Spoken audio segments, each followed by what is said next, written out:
Buen día a todos. Muchas gracias por haber aceptado la invitación a participar de este curso, ¿no? Este curso corresponde al segundo cuatrimestre de la actividad académica de la Fundación Santa Ana para este año 2016 y nos ha parecido bien dedicarle un curso a la memoria de Aristóteles, el filósofo.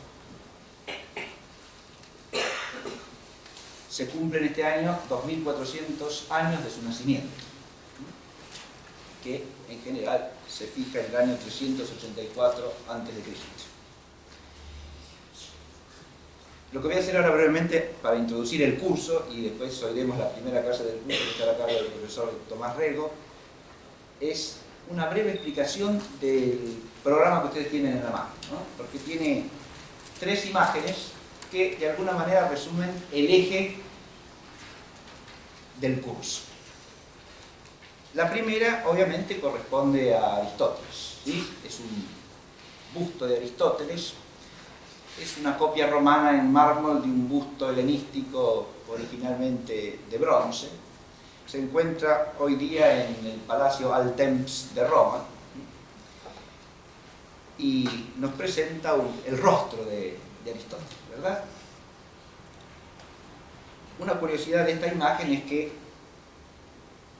el manto que se ve que tiene no pertenece a la copia romana original, sino que fue añadido en el siglo XVII. Esto es una curiosidad, pero al mismo tiempo nos muestra que la presencia de Aristóteles a lo largo de todos estos siglos, en realidad más de 2 milenios, ¿no? Es una presencia viva, ¿no? Una presencia dinámica. El siglo XVII lo ha vestido con un manto aquí, ¿no? Aristóteles es nuestro tema, y Aristóteles es un filósofo. Pero ningún filósofo es la filosofía. Este es uno de los ejes temáticos que tenemos que considerar y que está expresado a través de 2 textos que tienen ustedes en la última página del curso. El primero dice, y pertenece a San Justino, un padre de la Iglesia del siglo II, la filosofía es, le dije, ciencia de lo que es y conocimiento cabal de lo verdadero, y la felicidad humana es la recompensa de tal ciencia y sabiduría. Con esto San Justino fija lo que podemos llamar el concepto primario con que la tradición cristiana recibe la filosofía de los griegos. La filosofía no es lo que ha pensado fulanito o menganito, sino una ciencia del ser de las cosas y un conocimiento de lo verdadero, al que una diversidad de personas pueden aportar lo suyo, pero que no se identifica con lo que piensa este o con lo que piensa aquel. Estamos aquí en el siglo II. La frase siguiente, que corresponde a Santo Tomás de Aquino, siglo XIII, también siempre dentro de la tradición cristiana de recepción de la filosofía, dice en latín: Studium philosophiae non est ad hoc quod quid homines senserint, sed qualiter se habeat veritas rerum. Traducido básicamente dice que el empeño, el esfuerzo de la filosofía no consiste en llegar a saber qué han pensado los hombres, sino cuál sea la verdad de las cosas. Estamos en la misma sintonía, ¿verdad? No importa averiguar por mera erudición qué pensó este o qué pensó aquel, sino cuál es la verdad de las cosas. Y es en este conocer la verdad de las cosas que la tradición cristiana ha valorado, ha estimado altamente a Aristóteles, dentro del conocimiento filosófico. La segunda imagen que quiero comentar tiene que ver con lo que acabo de explicar, ¿no? Que son Aristóteles y Platón en el famoso mural de la Escuela de Atenas, que se encuentra en la estancia de la Signatura del Palacio Apostólico Vaticano. Aquí tenemos el centro del mural, ¿no? Donde se los ve a Platón y Aristóteles, ¿verdad? Muy bien. En esto se expresa un pensamiento continuo de toda la tradición de recepción de Aristóteles en el mundo cristiano. Yo dije, la filosofía no es un único filósofo, ¿no? Pero la filosofía tiene 2 príncipes, diríamos, que son estos que están aquí, Platón y Aristóteles. que la tradición cristiana ha visto siempre como complementarios entre sí. Hasta en los gestos se manifiesta eso, ¿verdad? La famosa idea de que Platón apunta con su dedo hacia lo alto, ¿no? Y Aristóteles señala el camino que hay que andar en este mundo, ¿no? De manera tal que uno lleva el Timeo en la mano, el otro lleva la Ética. Hay una complementariedad que quiere ser expresada aquí. En ese sentido, precisamente, de que uno solo no hace la filosofía, pero no que cualquiera valga lo mismo, porque hay diferencias de jerarquías en el saber filosófico como en toda cosa humana. Pero por último, la otra imagen que es importante tener en cuenta es esta otra que aparece en la última página del programa, que representa a Santo Tomás. Esta es una pintura del siglo XIV de Francesco Traini, se encuentra en la iglesia de Santa Catalina en Pisa, y representa a Santo Tomás mostrando la Sagrada Escritura como la fuente de la sabiduría. De lo alto viene la luz de la revelación, si ustedes se fijan allí, ¿no? Son los evangelistas, son los y hagiógrafos del Nuevo Testamento que a los pies de Cristo iluminan desde lo alto a los hombres. Al nivel medio, a un lado y a otro de Santo Tomás, se encuentran Platón y Aristóteles, representando la luz de la razón, ¿no? De nuevo, complementariamente, como la imagen que vimos de Rafael, ¿no? Uno a un lado, el otro al otro, aportan la luz de la razón humana. Y a los pies de Santo Tomás se ve una figura que está echada, ¿no? Ese es Averroes. Averroes está tomado acá como símbolo no de la filosofía, sino del racionalismo, es decir, de una deformación, corrupción de la razón humana, que absolutiza la razón humana y la convierte en lo supremo y en lo único a que el hombre tiene que atenerse. Y la figura del racionalismo está ahí vencida a los pies de Santo Tomás, gracias a la sabiduría tanto de la fe como de la razón. Este es el esquema que representa la imagen de Traini y que tenemos que tener en cuenta a lo largo de todo este curso, que irá recorriendo, y ahora volvemos a Aristóteles, irá recorriendo para conmemorar estos 2400 años, la historia del pensamiento de Aristóteles a lo largo de los siglos. Esta es la intención del curso, contemplar la historia del aristotelismo a lo largo de los siglos en sus distintas fases, pero en relación con este concepto de una filosofía que aporta una sabiduría que la trasciende, ¿no? Por eso el curso se llama Filosofia Perennis, la filosofía perdurable, la filosofía que permanece, y la sabiduría. Hay que tratar de entender qué relación hay entre estas dos cosas. Y esa relación tiene que ver con el último texto, que lo leo y ya termino. Dice así: pero ni es posible que la divinidad sea envidiosa, sino que según el refrán, mienten mucho los poetas, ni debemos pensar que otra ciencia sea más digna de estima que esta. Se refiere a la ciencia de los primeros principios y causas, que es sabiduría, o sea, la filosofía primera, lo que solemos llamar también metafísica. Pues la más divina es también la más estimable, y en dos sentidos lo es ella sola, pues será divina entre las ciencias aquella que solo Dios tenga principalmente y la que verse sobre lo divino, y esta sola reúne ambas condiciones. Y este es un texto ya del joven Aristóteles, que cumple este año 2400. Ahora vamos a ver el profesor Tomás Rego, que nos va a ilustrar en esta primera clase del curso sobre la vida y obra de Aristóteles. El profesor Tomás Rego es doctor en filosofía por la Universidad Ateranense y se desempeña actualmente como profesor en la Universidad Católica de La Plata, cuya colaboración en este curso agradecemos, y en el Seminario Mayor San José también de nuestra ciudad. Profesor. Muchas gracias. Buen día. ¿Mejor? ¿Acepta? ¿Mejor? Sí. Ante todo le agradezco al profesor Mayerega la invitación para participar de este ciclo en honor y memoria y estudio de la figura y pensamiento de Aristóteles. Me toca a mí hablar e introducirlos la vida y a la obra de este gran filósofo. Repasaremos en primer lugar algunos datos biográficos, para muchos serán conocidos, y para quien no, no es, por supuesto, no son las vidas de los filósofos, vidas llenas de aventuras, en las que los distintos sucesos expliquen demasiados cambios en su pensamiento, pero sí puede ser significativo para entender algunos aspectos de su pensamiento. Luego les presentaré someramente la obra de Aristóteles, que ha escrito, sobre en qué cantidad, sobre qué tema se ocupó, qué nos ha llegado, qué se ha perdido. Y en tercer lugar, pretenderé tocar, introducir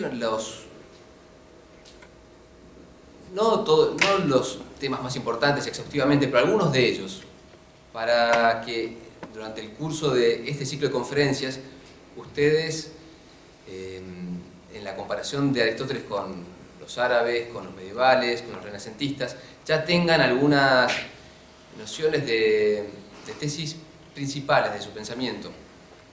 Bien, en primer lugar, hace 2400 años nacía Aristóteles en Estagira, al norte de Grecia, en la zona de Macedonia.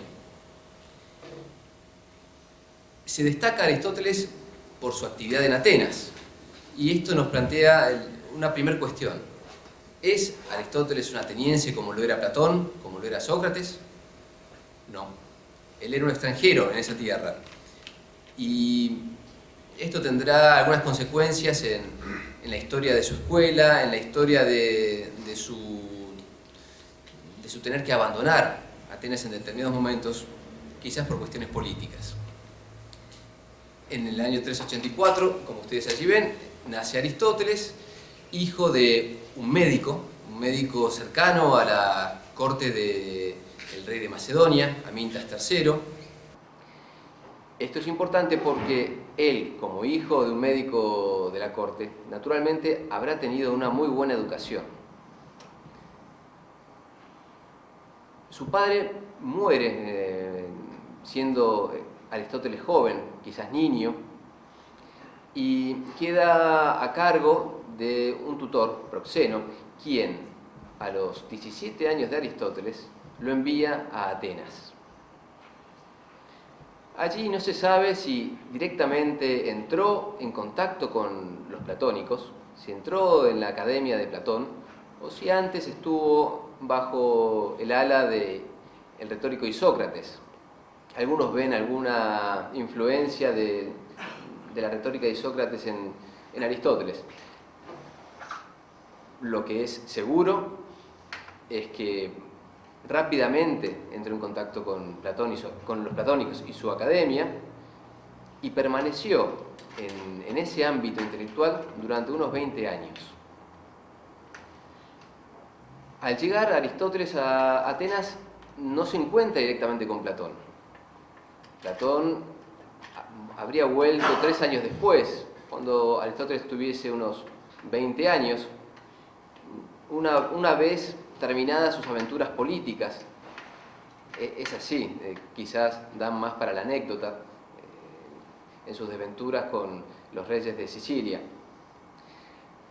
Pero lo importante es que antes del contacto directo con esta gran figura que fue Platón, Aristóteles tuvo oportunidad quizás de prepararse para esa llegada con los maestros que estaban a cargo de la Academia Platónica durante esos 3 años, esperar con ansias la llegada del maestro para quizás plantearle sus propias dudas.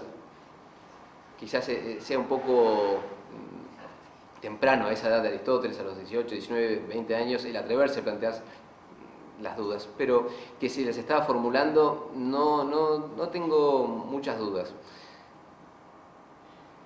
Al llegar al llegar Platón a Atenas, no nos encontramos en el punto de presentación de su doctrina de las ideas.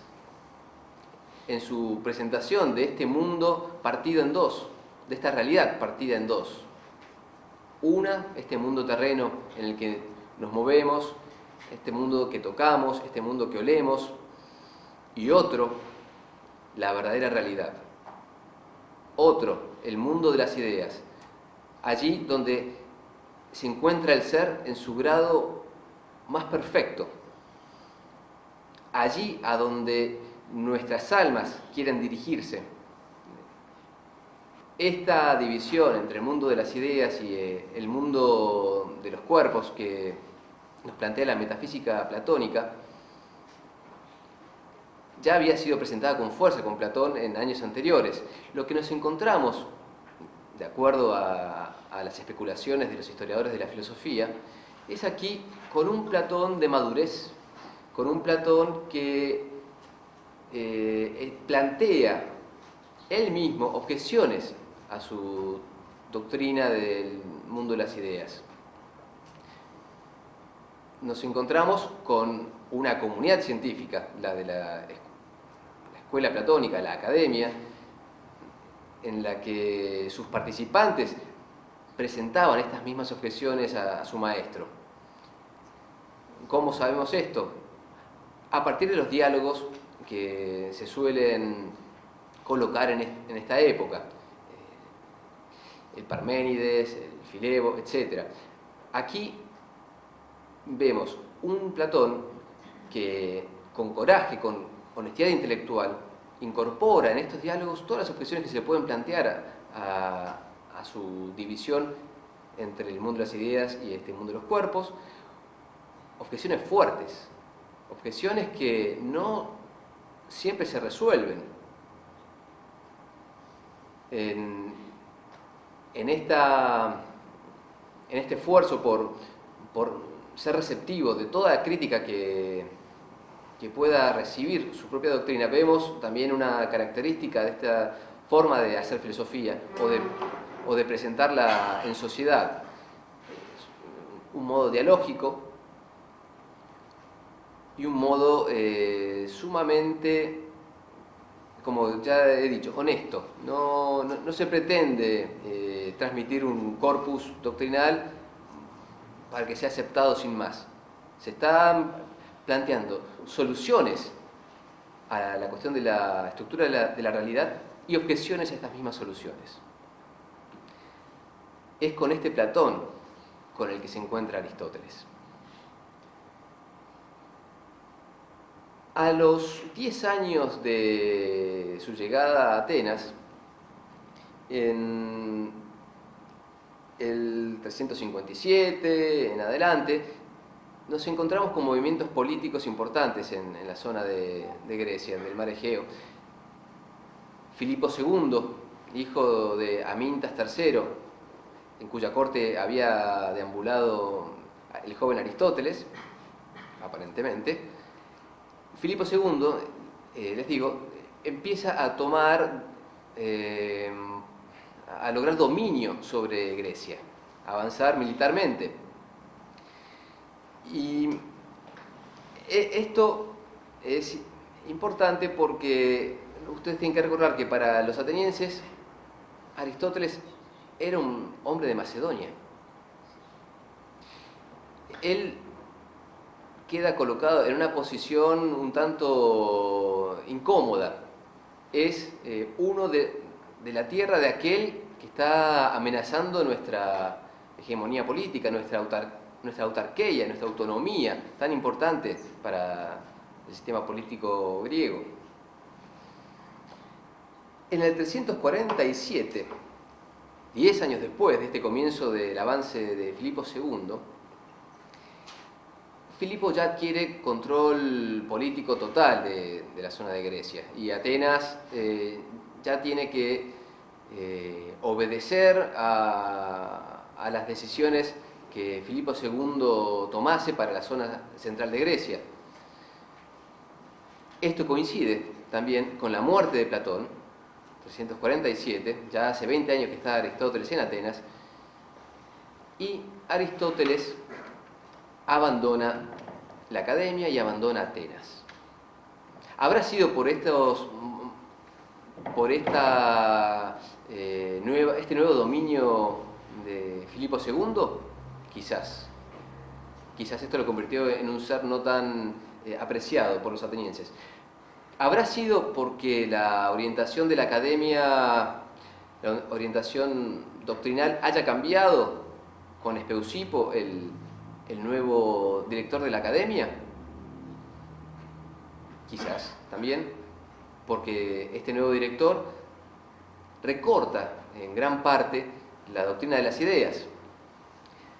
La recorta al punto de dejar solamente la creencia o el sostenimiento de la existencia de las ideas matemáticas. La idea del bien, la idea de lo uno, la idea de la belleza, ya no rigen aquel mundo metafísico. Haya sido por este motivo, o por el anterior, o por una combinación de ambos, el hecho es que Aristóteles abandona Atenas luego de esta primera mitad de su vida intelectual, de gran formación, de gran contacto personal, no solamente con Platón, sino con un gran grupo de estudiosos. Y comienza lo que Jäger, el estudioso alemán, ha llamado los Wanderjahre, estos años de viaje de Aristóteles antes de su retorno a Atenas. Son unos 12 años en los que, en primer lugar, se dirige hacia la zona de Asia Menor, del otro lado del Egeo. Primero está unos 2 años en la ciudad de Aso, en contacto con 2 ex académicos, ex condiscípulos quizás en la Academia Platónica. Luego viaja a la ciudad de Mitilene, en la isla de Lesbos. Allí permanece otros 2 años. En estos años, probablemente Aristóteles haya recopilado gran parte de la información que componen sus tratados de carácter biológico. Podemos aquí colocar Historia Animalium, como la tradujeron los latinos. Esta, por supuesto, no es una historia, sino una investigación respecto de los animales, una investigación del siguiente tenor: recopilar toda la información que podamos obtener a partir de la observación de la vida de los animales, tal como se desenvuelven ellos en su hábitat, y de la vida interior, no espiritual, sino la vida de los órganos de estos animales, a partir de la disección y vivisección. La cantidad de información que han adquirido de esta manera es realmente asombrosa. Si uno quisiera explicarles cómo es leer un libro de estos, quizás la comparación podría estar no en lo que hemos aprendido en el colegio secundario, porque realmente la cantidad de información y el análisis es superior. No digo la actualidad de esos conocimientos, sino el esfuerzo intelectual que significa y la experiencia intelectual. Más bien diría que se asemeja a la experiencia de tomar una enciclopedia y leer sobre los animales, sobre los vegetales, sobre los animales en cada uno de sus reinos. O, si ustedes quieren, como entrar en internet y hacer esto desde Wikipedia. En estos, entonces, años en las costas de Asia Menor, tenemos a un Aristóteles atesorando un gran ajuar biológico, si ustedes quieren. En el año 343, aparentemente, es citado Aristóteles a la corte de Filipo II, probablemente por ya era una persona conocida en el ambiente intelectual. Recordemos y nunca olvidemos, hijo de aquel médico cortesano. ¿Y con qué fin es convocado? Es convocado para la instrucción del hijo del rey, Alejandro. Allí aparentemente permanecerá unos 3 años como tutor de Alejandro en la ciudad de Miesa, ciudad imperial creada, si mal no recuerdo, por el mismo Filipo II, en la zona de Macedonia, cercana a Pela, la ciudad donde estaba la sede del gobierno. Mucho se ha especulado sobre la relación entre Alejandro y Aristóteles. Conservamos algunas obras presuntamente de Aristóteles dirigidas a Alejandro, de carácter político, de carácter cosmológico, cartas también, pero entre los estudiosos de Aristóteles no hay una aceptación de estas cartas como auténticas. De todas maneras, queda la fantasía de toda la posteridad de la relación entre estas figuras tan importantes en la política universal y en el pensamiento universal. 3 años habría permanecido Aristóteles entonces en contacto con Alejandro, y en el 340 abandona Miesa y vuelve a esta gira. Allí permanece unos 5 años, quizás estos no hayan sido tan relevantes desde el punto de vista filosófico, pero no lo sabemos. Quizás hayan sido 5 años de tranquilidad para poder estudiar. Allí Aristóteles pierde a su primera mujer, Pitias, que le había dado una hija también de nombre Pitias, y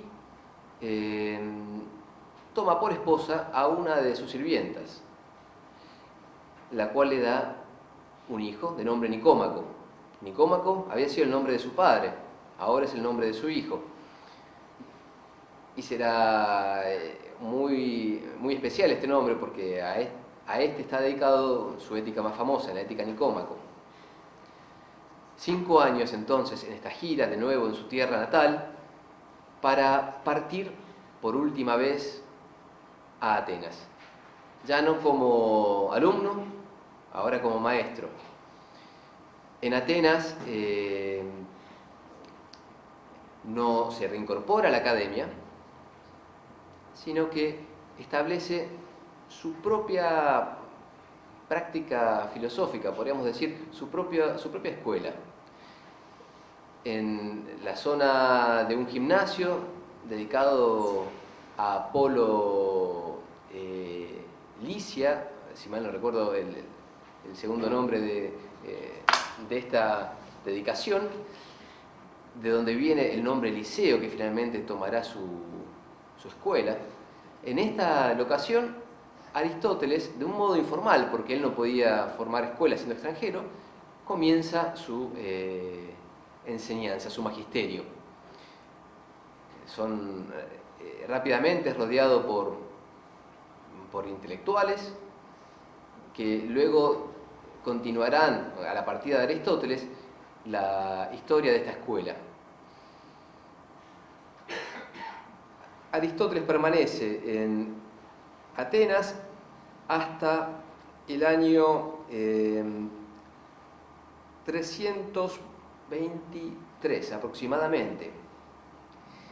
Había llegado a Atenas en esta segunda oportunidad con 50 años, se va con 61, 62 años. Son 12 años aproximadamente de trabajo fuerte, trabajo de una mente en su plenitud. Trabajo de un hombre que ya no está maravillado por los brillos de la academia, un hombre que ha madurado la crítica a la metafísica platónica, un hombre que ya tiene armado su propio esquema de la ciencia y que trabaja forzadamente para presentarlo, para establecerlo ante sus discípulos. En el 323, les decía, abandona Atenas. ¿Por qué en el momento de la madurez profesional, intelectual, la muerte de Alejandro? Alejandro Magno muere en el 323 y los sentimientos antimacedónicos se fortalecen. Él era un extranjero, y no un extranjero cualquiera, era un extranjero de la potencia opresora. Se le imputa un cargo de impiedad, un cargo de acebeia, un cargo que ya había soportado, podríamos decir, no su abuelo de la carne, sino su abuelo del intelecto, Sócrates, 70 años antes, aquí mismo en Atenas. Cargos que eran excusas, naturalmente. Con Sócrates, sus enemigos para sacárselo de encima. Y con Aristóteles, por su condición probablemente de extranjero. Le imputan el cargo de impiedad por un himno que había escrito en honor a Amintas III, justamente, si mal no recuerdo.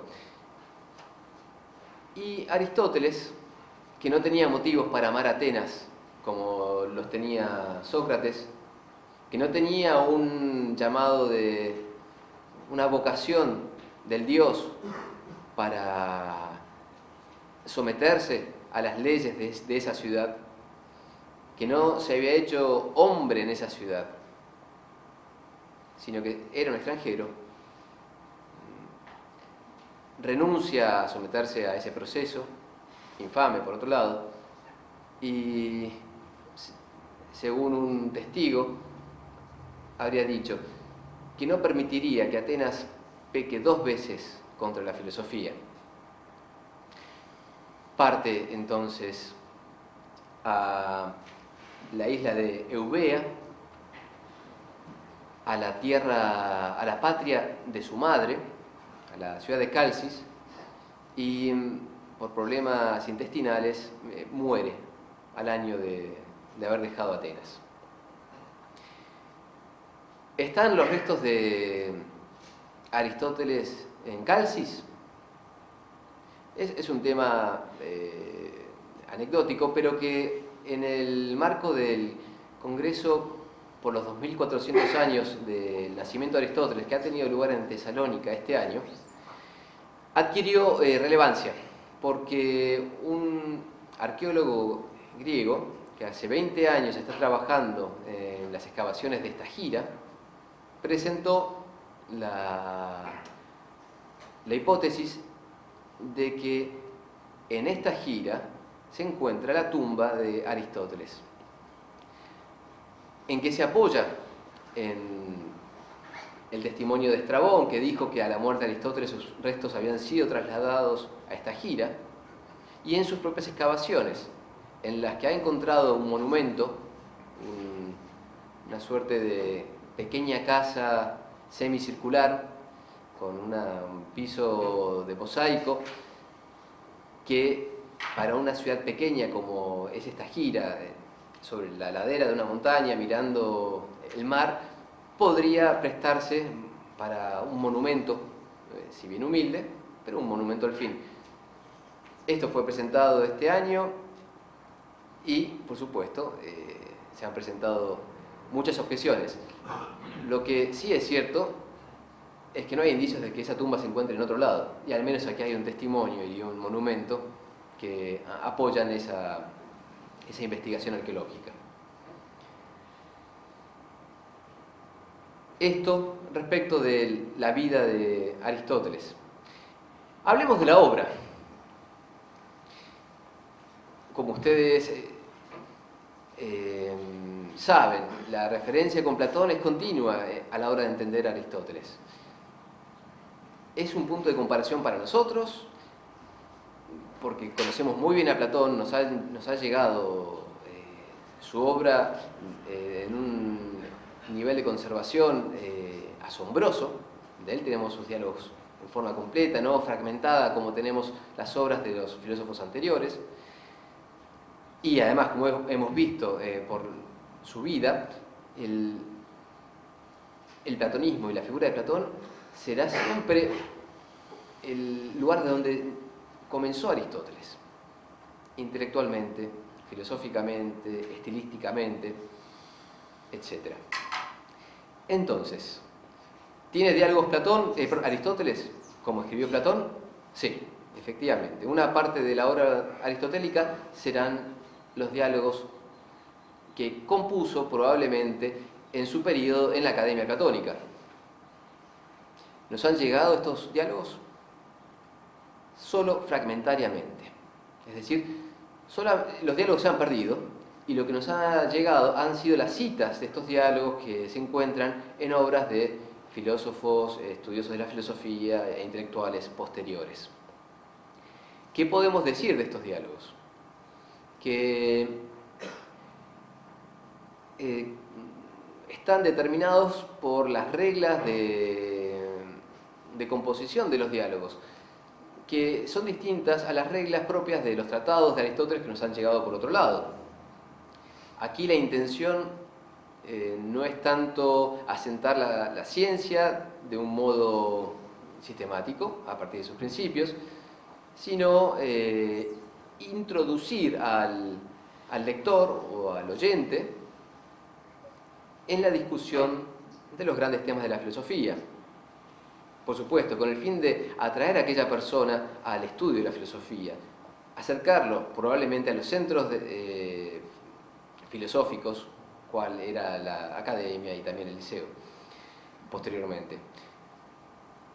Entre estos diálogos, sobre todo, podemos nombrar al Protréptico, su exhortación a la filosofía, o el diálogo Grilo acerca de la retórica, o el diálogo Eudemo acerca del alma.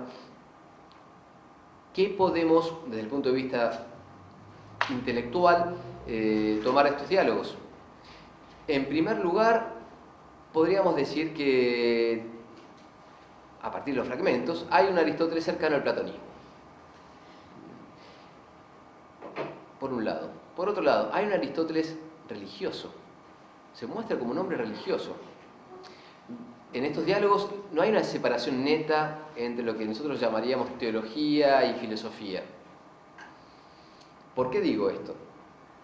Porque la doctrina de una culpa por la cual nuestras almas están penando aquí en la tierra está presente y es presentada en los fragmentos que encontramos. Haciendo un paralelo, podríamos decir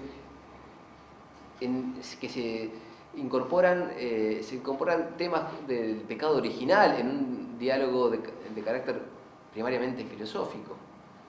Sería una suerte de, si quisiéramos hacer un nuevo diálogo de este tipo, una filosofía cristiana, en este caso no cristiana, una filosofía religiosa de la religión a la que perteneciera Aristóteles.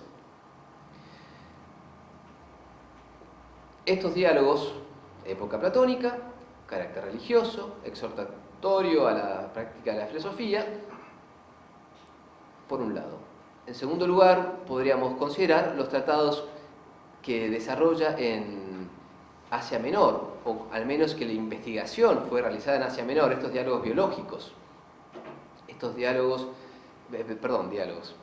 tratados, estas recopilaciones de cosas que él mismo ha observado y, como él mismo dice, o que ha oído de otros, pero no a modo del rumor, sino en una investigación sistemática.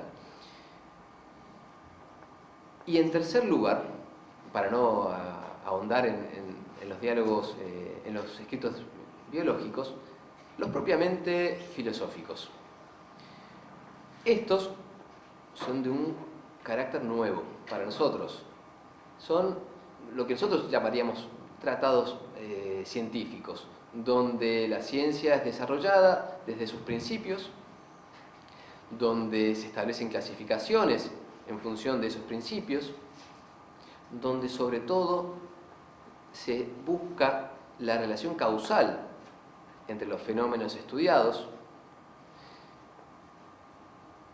Y, por otro lado, estos tratados no son independientes entre sí, sino que cada una de estas disciplinas presentadas y explicadas en cada tratado integran un único corpus doctrinal en una presentación general de la sabiduría humana en su modo científico. El estudio del mundo físico, el estudio de los vivientes, no ya desde el punto de vista de sus características morfológicas o fisiológicas, sino desde el punto de vista metafísico, el alma y sus potencias. También la vida ética, el estudio de la acción humana en función con el bien. La vida ética no solo orientada a su felicidad, sino también la vida ética en su realización política. El estudio del conocimiento humano de un modo sistemático.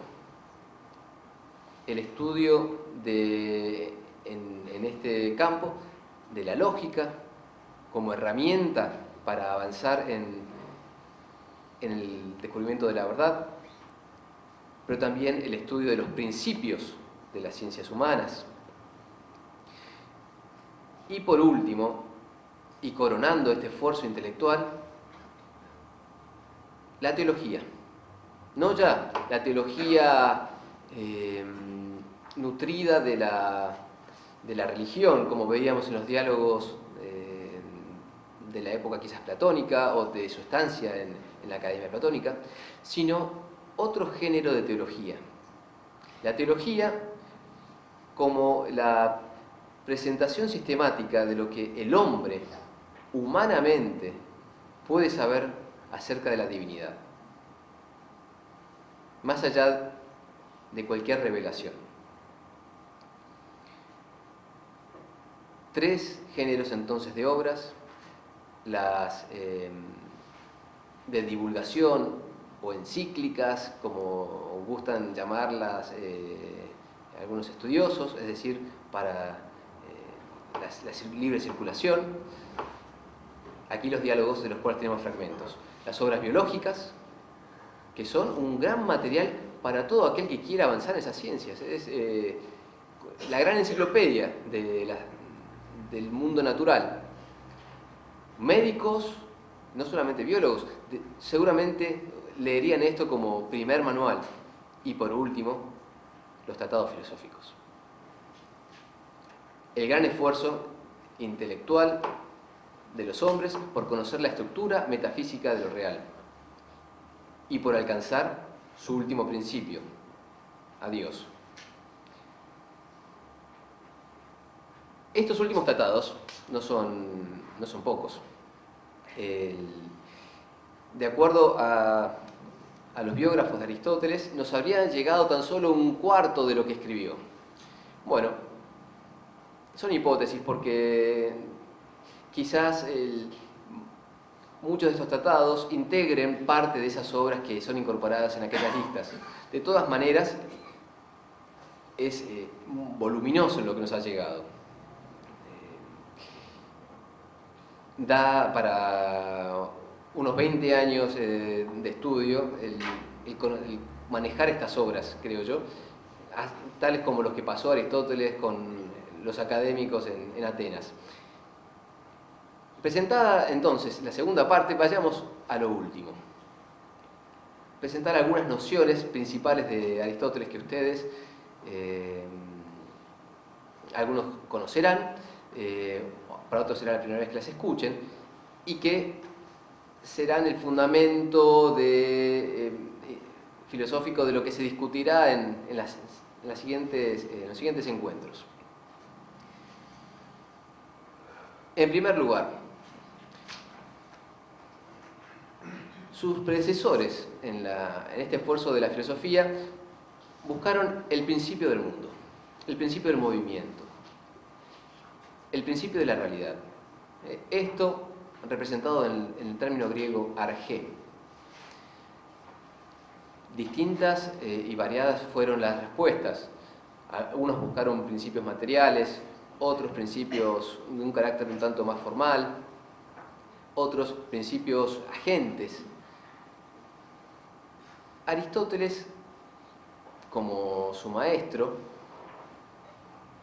bebió de todas aquellas respuestas, presentando una síntesis propia. Y en esto de los principios, en esto de las causas de lo real, lo resolvió de un modo muy abierto intelectualmente. El principio no es de una única manera. El principio se dice de muchas maneras. Hay muchos modos de ser principio, hay muchos modos de causar algo. En este marco es que nos presenta su teoría cuatricausal. ¿Cuáles son los principios del movimiento? ¿Cuáles son los principios de las cosas? Los principios no son uno, sino que son cuatro. Aquello de lo que están hechos, como decir su materia prima, y esta es la causa material. La estructura interna, la estructura metafísica de aquello, de lo que estamos hablando, y esto es su causa formal. Aquello que lo produjo, esto es su causa agente. Y aquello para lo que está hecho, aquello a lo que se dirige esa existencia, su causa final. Este esquema sencillo, que resume todos los avances y descubrimientos de sus predecesores, en él se multiplica a través de toda su obra. Este esquema no se utiliza de un modo unívoco, sino de un modo análogo, según el género de ciencia del que se trate. No va a ser lo mismo aplicar este esquema a la construcción de catedrales que aplicar este esquema a la constitución de la substancia material. Pero hay una semejanza primordial entre los modos de ser causa formal el plano de la estructura de una catedral y el modo en que es forma del hombre su alma. Siguiente,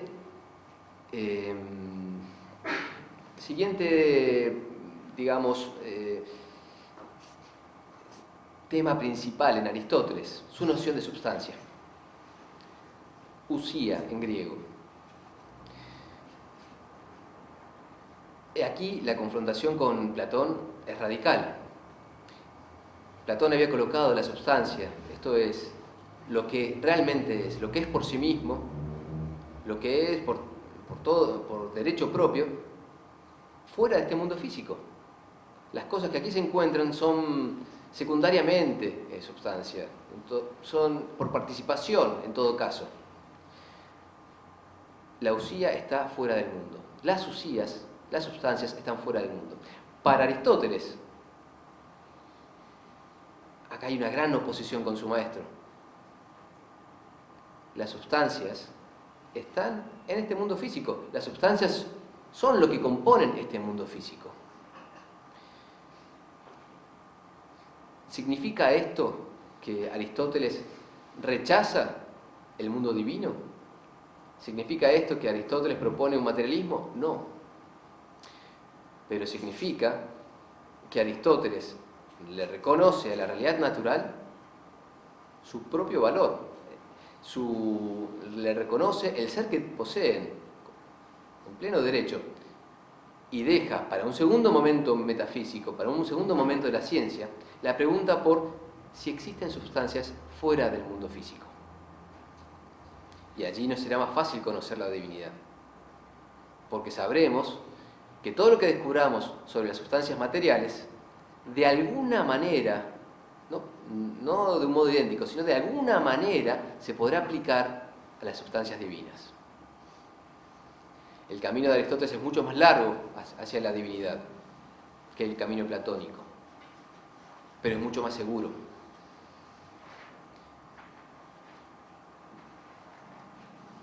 Esta diferencia metafísica en la estructura metafísica del mundo entre Platón y Aristóteles,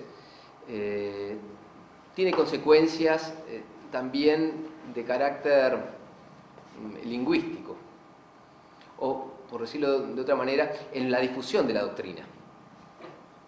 En un célebre y breve escrito lógico en las categorías, Aristóteles nos presenta los distintos modos en los que existen las cosas, haciendo la principal diferencia entre las sustancias de las que estamos hablando y sus accidentes. En esta distinción lingüística, él está haciendo una distinción también conceptual y en última instancia una distinción metafísica. Una cosa es ser hombre y otra cosa es ser bueno, y uno depende del otro.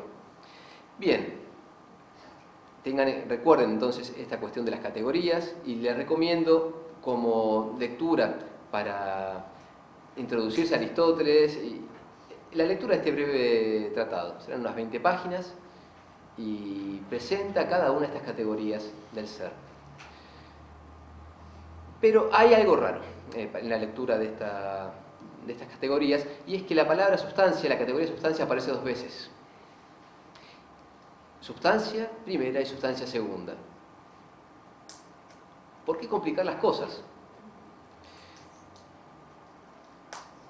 Porque creo que aquí tenemos que entender que para los atenienses, este Aristóteles que ha vuelto 13 años después, aproximadamente, es un platónico. Y todo lo que diga se lo atribuirán a la academia. ¿Cómo presentar su propio pensamiento, su disenso, su nuevo sistema ante un público que, si lo llega a escuchar, lo asumirá como platónico? ¿Cómo hablar de la usía, de la sustancia, de la que tanto había hablado Platón, identificadas con las ideas? ¿Cómo hablar de la sustancia y que quede claro que él está hablando de otra cosa? Creo que en este problema de marketing, si ustedes quieren, radica la necesidad que él tiene de hablar de sustancia segunda, referida a la esencia de las cosas físicas, y de sustancia primera, referida a las cosas mismas.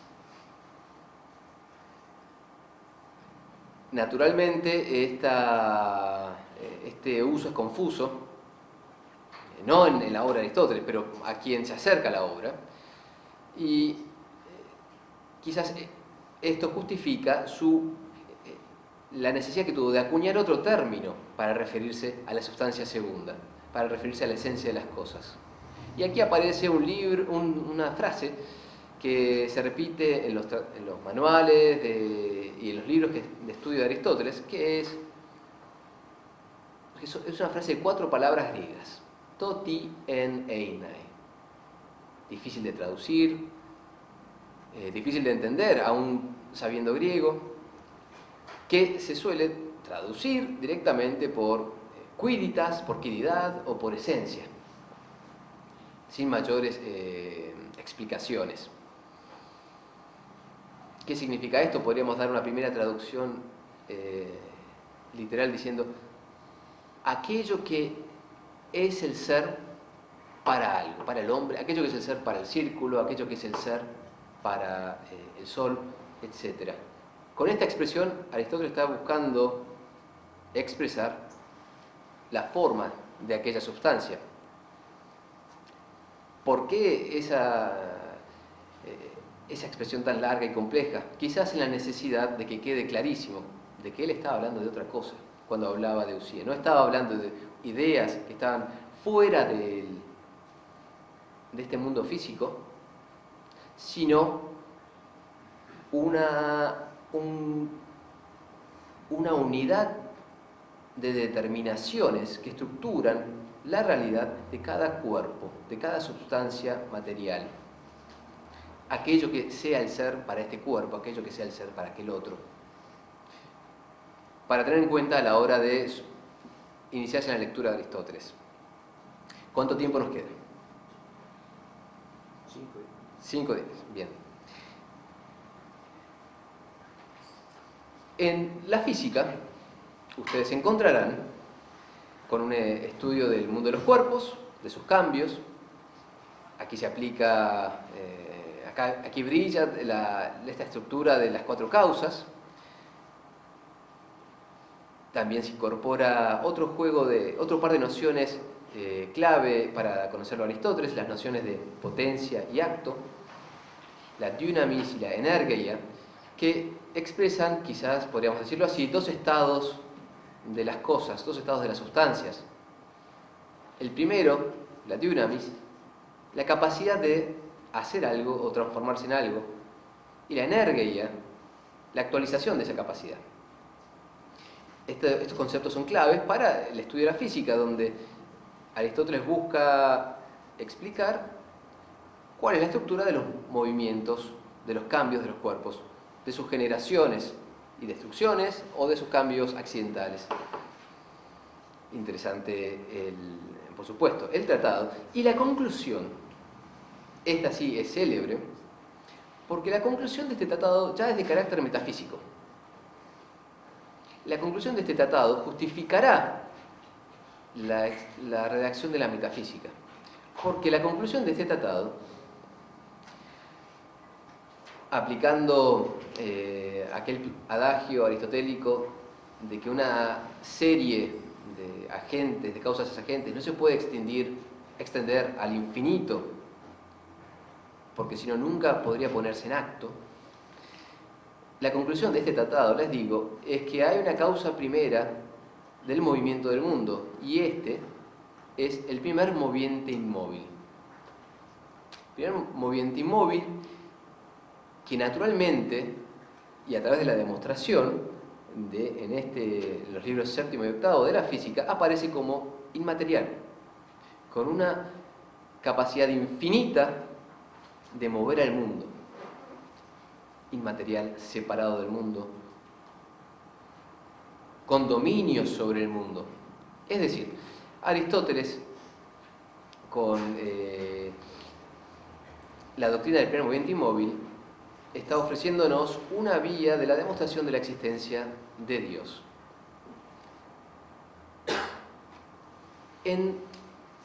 Siguiendo en este recorrido de grandes temas de la filosofía aristotélica, en el tratado acerca del alma, que es el estudio de las sustancias vivientes, no como en los escritos biológicos, sino con una mirada metafísica, con una mirada a las causas profundas, en este tratado que nos presenta la noción de alma, nos encontramos con la cuestión de la inmortalidad del alma humana. Ya sabemos de sus años en la academia que es un hombre religioso. Sabemos que él naturalmente se siente inclinado a abogar por una inmortalidad del alma. Pero aquí está haciendo filosofía. La parvedad, la sequedad con la que habla de la inmortalidad del alma es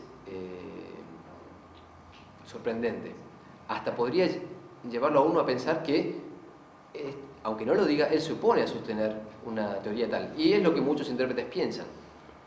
Pero, en el libro 3º de este tratado acerca del alma, cuando presenta la potencia intelectual humana de conocer la esencia de las cosas, cuando presenta el intelecto, al nous, en su doble función, si ustedes quieren, pasiva y activa, de la función activa del intelecto agente, dice que es lo que hay de divino en el hombre y que es separable. Aquí el término sobre el que se pelearán los estudiosos de Aristóteles es separable, que en griego es horistos. Claro, puede ser traducido por separado o separable, pero tengamos en cuenta que los griegos tienen otro término para separado, que es horismene, y que aquí Aristóteles está usando el único término que significa separable, que es horistos. ¿Qué significa que sea separable el intelecto el intelecto agente. ¿Separable de qué?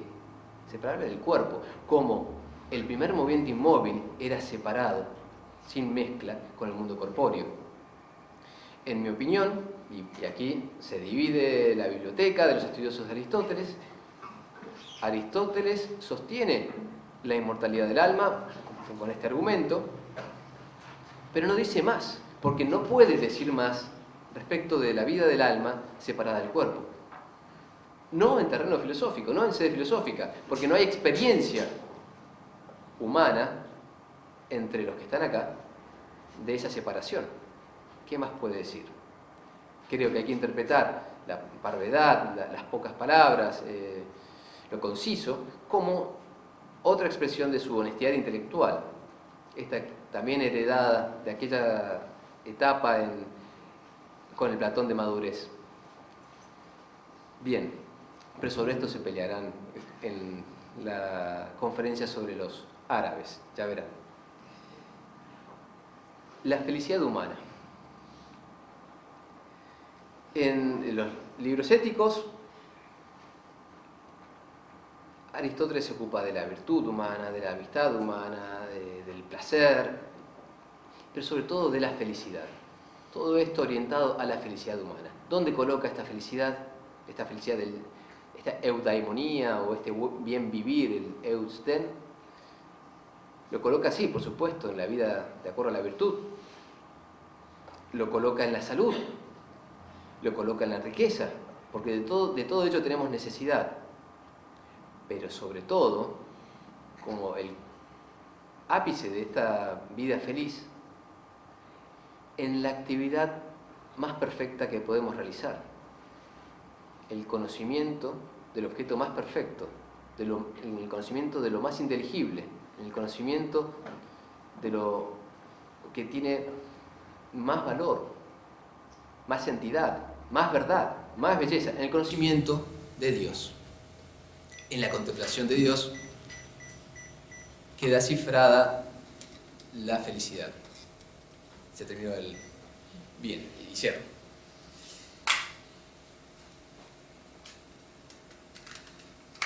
Por último, para hacer una última referencia a la metafísica de Aristóteles, a la parte teológica de la misma, podemos decir que cuando describe la vida divina, también la describe en términos semejantes. Es la mayor felicidad, la vida divina. Es como nuestra vida, nuestro mejor momento, en ese momento contemplativo, pero no de un modo fugaz, sino de un modo perenne, siempre. Y no como nuestra vida, como aquel mejor momento nuestro, sino muchísimo mejor. Muchas gracias.